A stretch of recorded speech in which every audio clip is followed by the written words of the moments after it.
panjatkan karena berkat Tuhan Yang Maha Esa, kita dapat berkumpul di tempat ini dalam keadaan sehat walafiat. Pada hari ini, hari Jumat, tanggal 22 Desember 2023, kita melaksanakan sosialisasi dengan tema Sosialisasi akibat hukum perkawinan anak di bawah umur dalam perspektif Undang-Undang Nomor 16 Tahun 2019 tentang perkawinan. Studi kasus di Desa Bantur, Kabupaten Malang. Perspektif Undang-Undang Nomor 16 Tahun 2019 tentang perkawinan. Yang terakhir penutup pemberian kenangan dan foto bersama. Terima kasih atas kehadiran dari Bapak Ibu sekalian. Kami di sini mempunyai tujuan untuk pengabdian dosen Pak Tridharma kami dalam menjalankan tugas dosen, dan di sini kami ingin mengajak para undangan untuk berdiskusi kaitannya dengan pernikahan anak di bawah umur. Nah, dan juga ini nanti ada dua perspektif. Yang pertama dari keperdataannya, dan yang kedua ada dari pidana. Nah, untuk itu mungkin saya tidak berpanjang lebar memberikan sambutan, Bapak. Mungkin itu yang bisa saya sampaikan agar nanti teman-teman terus juga dengan undangan dapat menerima informasi materi yang diberikan oleh pembicara kami, pemateri kami, sehingga nanti dapat diterapkan positif di sosialnya atau di biasanya kalau ngapunten nggih, kalau menyampaikan apa namanya di kampungnya biasanya kan banyak permasalahan-permasalahan sosial terkait dengan perkawinan. Maka dari pertemuan ini kami harap menjadi rujukan. Alhamdulillahirrahmanirrahim.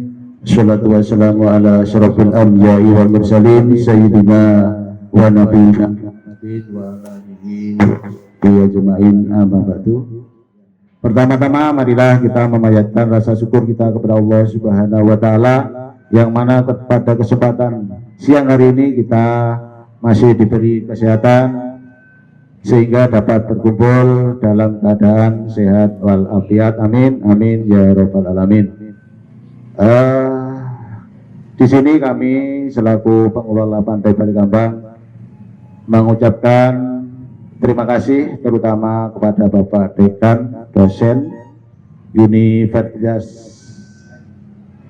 Kanjuruhan Malang yang sudah mengadakan kegiatan penyuluhan, ya, pembinaan terhadap generasi muda, yang intinya sosialisasi akibat hukum perkawinan anak di bawah umur dalam perspektif Undang-Undang Nomor 16 Tahun 2019 tentang perkawinan. Studi kasus di Desa Bantur, Kabupaten Malang, ya. Kami selaku pengelola mengucapkan terima kasih yang sudah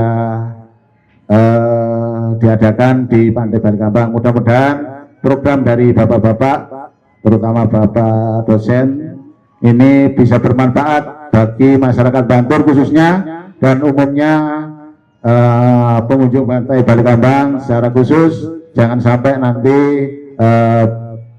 perkawinan di bawah umur ini terjadi. Permasalahannya dari perkawinan di bawah umur ini kurang persiapan terkait sama mungkin masa depan. Itu harapan kami pengelola Pantai Balikambang. Mudah-mudahan dengan adanya sosialisasi ini menjadikan para mbak-mbak semuanya mengerti dan paham dan bisa dilaksanakan dengan sebaik-baiknya. Untuk pemateri hari ini langsung saja kepada Ibu Anindya Witasari. Nanti kalau bisa kita diskusi ya teman-teman ya, karena ini memang temanya mantap gitu, sehingga nanti karena mendekati Jumat juga waktunya sangat mepet, jadi dimaksimalkan penuh gitu. Jadi memang ini waktunya liburan ya. Nah, sekalian kita juga ya healing ya cari ilmu gitu. Nah, kalau dulu memang boleh ya Mbak sama Mas ya. Kalau sekarang itu memang apalagi kalau perempuan itu rentan ya. Dimana sekarang itu mohon maaf ya, anak kelas 4 SD sudah haid ya. Nah, kemudian mas-masnya SD, SMP sudah khitan. Nah, itu ya. Berarti kan ada suatu perkembangan biologis terhadap perempuan dan juga laki-laki. Kadang orang tua itu daripada kalau di Undang-Undang Nomor 16 ini, adik-adik, usia perkawinan itu minimal 19 tahun. Nah, sekarang usianya berapa ini? 20, gak mungkin banget. Bu Anin dong masih 13. Berapa? 19. Ada yang 18. Ada yang 20. Nah, kalau 20 sudah boleh. Kalau yang 18, 17, waduh masih sweet 17. Nah, ini masih tidak boleh ya. Nah, yang pertama itu kadang-kadang karena tradisi. Nah, kalau di Makassar itu biasanya kawin NTT itu kawin lari. Jadi perempuannya diculik untuk kawin lari. Kemudian yang kedua karena untuk menutupi aib. Nah, kadang ada beberapa itu karena kecelakaan ya. Nah, itu hamil di luar nikah. Padahal kalau dari segi hukum itu akibat hukumnya itu sangat kasihan terhadap anaknya ya, adik-adik ya. Anak harus ada putusan pengadilan kalau hamil di luar nikah. Jadi anaknya seperti itu. Kemudian masih sempitnya pandangan orang tua terhadap pendidikan anak-anak perempuan. Kadang kalau perempuan kok gak entuk jodoh, nolak lamaran. Nah, gitu biasanya gitu ya. Udah SMA itu sudah harus punya pasangan biasanya. Takutnya nanti kalau sudah tua itu nanti nggak punya pasangan, sulit cari jodohnya gitu ya. Nah, di sini nih wali ya. Wali itu berarti kan orang tua. Orang tua yang harus mengajukan ke pengadilan agama. Lah Bu Anin kalau orang tuanya cerai, nah yang mengajukan ke pengadilan siapa? Pengampunya. Bisa pakliknya, bisa neneknya, bisa kakeknya gitu. Itu yang zaman dulu Rek ya.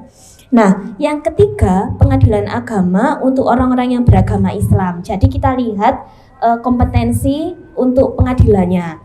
Kalau pengadilan agama, biasanya kalau kita mengajukan dispensasi umur pernikahan itu ke pengadilan agama yang beragama Islam.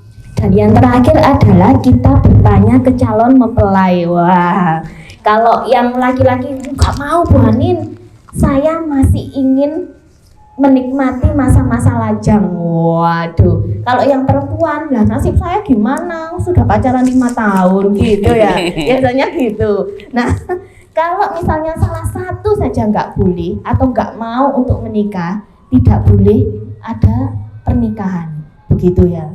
Nah, yang umur pertama itu 16 tahun itu berarti kan masih kelas SMA kelas 1 ya, atau madrasah kelas 1.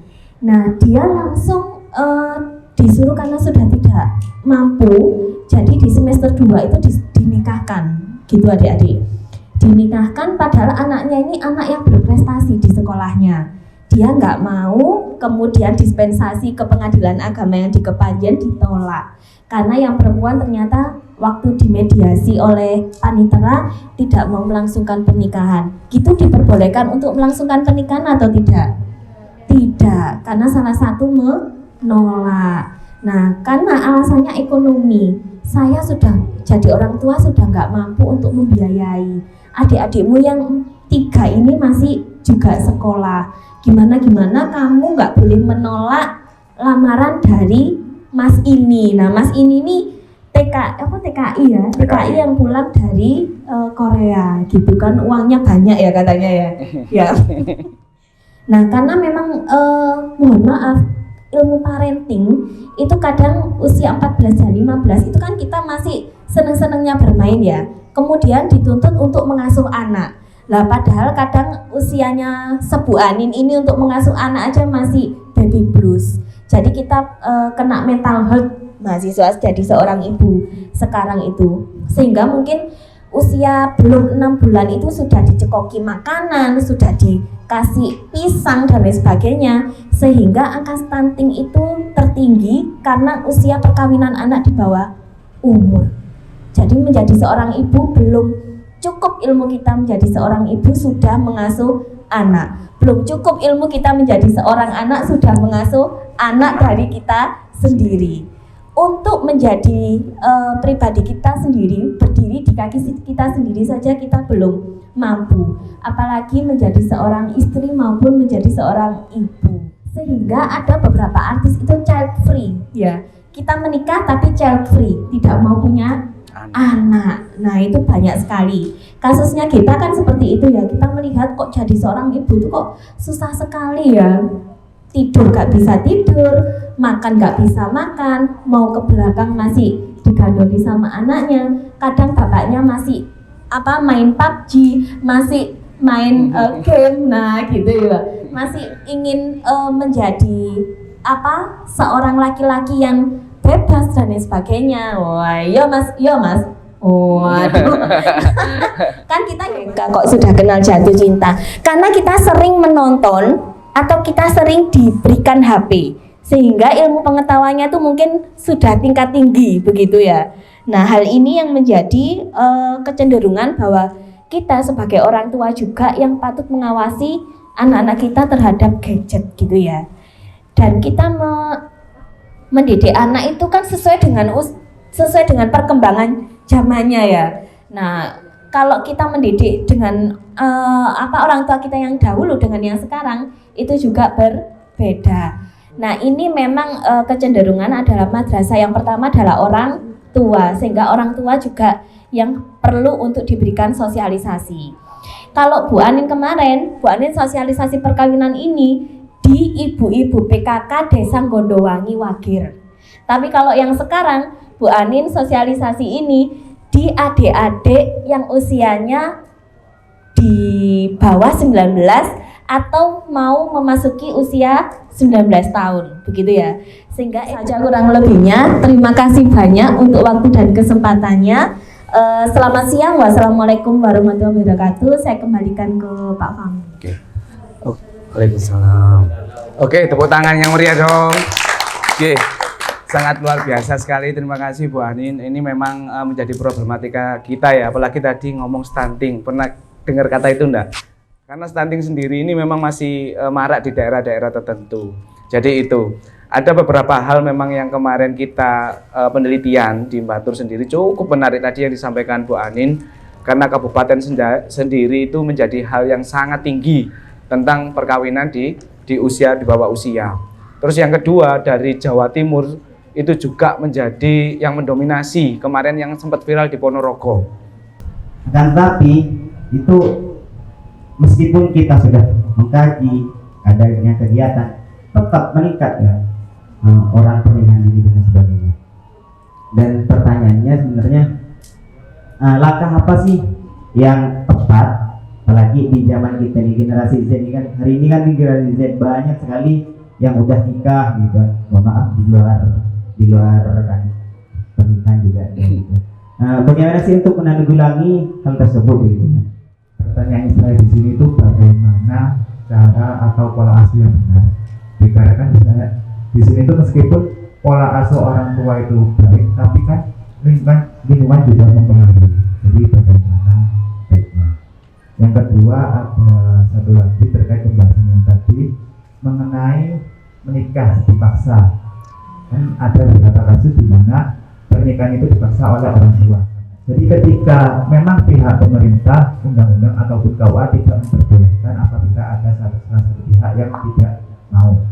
Tapi kan biasanya masih ada jalan pintas lain. Contohnya dipaksa untuk menikah siri. Akhirnya ketika menikah siri sudah selesai, sudah hamil atau apa, jadi KUA menyetujui. Itu bagaimana solusinya? Banyak ya untuk pertanyaannya ini tuh berarti mengikuti nih penyulannya Bu Anin ini ya. Yang pertama buat Mas Rohman ini terkait solusi ya. Solusi apa sih? Banyak sekali Bu Anin sosialisasi seperti ini, tapi solusinya yang kurang begitu ya. Nah, alhamdulillahnya sekarang itu di setiap SD sampai perguruan tinggi itu ada yang namanya Satgas Kekerasan Seksual dan Perlindungan Terhadap Anak. Nah, itu coba dicek, itu ada. Nah, salah satunya di Unikama itu satgasnya saya dan Pak Fahmi. Nah, sehingga penyuluhan ini akan kita terus ke berbagai desa dan lain sebagainya. Tujuannya hanya satu, untuk mengurangi tingkat atau untuk memberikan perlindungan terhadap anak. Untuk solusi yang tepat sesuai dengan juga jawaban dari sesuai pertanyaan dari Mas Teguh. Nah, Mas Teguh, pola asuh keluarga. Saya kira pola asuh keluarga yang saat ini tuh karena mereka sudah sering membaca ya dan juga ikut mengikuti parenting, itu pola asuhnya sudah mendekati pola asuh yang baik. Hanya lingkungan sekitarnya atau orang-orang yang terdahulu yang memberikan pengaruh terhadap anak. Nah, tapi anak-anak sekarang juga pinter kok, Rek. Anak-anak sekarang juga pintar untuk bisa memfilter dirinya sendiri. Nah, hanya sebagian kecil yang terpengaruh terhadap media sosial. Dan yang pola asuh yang paling baik untuk anak sekarang adalah mendekatkan kepada agama. Makanya kenapa Kak sekolah negeri itu sekarang berkurang, tapi sekolah MI, madrasah dan sebagainya itu meningkat. Karena kita lebih mengedepankan bahwa pola asuh yang baik adalah yang bisa dekat dengan agama. Pola asuh yang baik adalah pola asuh yang hanya dari satu pintu, yaitu ibu dan juga ayah, bukan orang lain. Jadi orang lain harus mengikuti aturan dari ibu dan ayahnya, gitu. Terima kasih kepada Bu Anindya Bidasari SHMKN sudah memberikan materi yang sangat luar biasa karena waktu yang sangat mepet, tapi semoga ini menjadi barokah kita semua. Amin amin ya rabbal alamin. Terima kasih buat Mbak Indra, tim semuanya yang hadir di sini. Semoga ini membawa ilmu yang manfaat sampai menjadi ilmu yang berbarokah. Ini yang penting.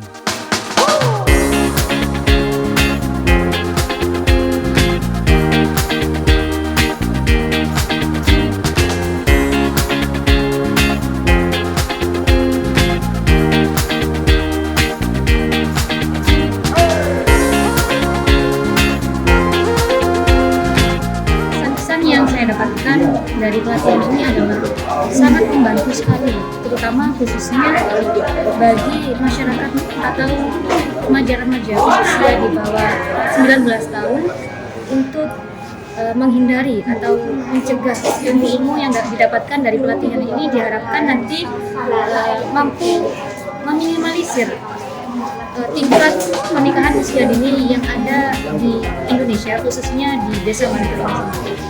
Dengan adanya kegiatan ini setidaknya mengurangi angka pernikahan dini pada masa saat ini. Karena tidak bisa diprediksi pula, per hari ini di desa kami saja itu sudah banyak angka-angka pernikahan dini.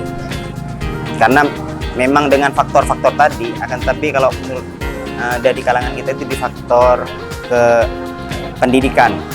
Fakultas Hukum Via Celtisia. Fakultas Hukum Luar biasa.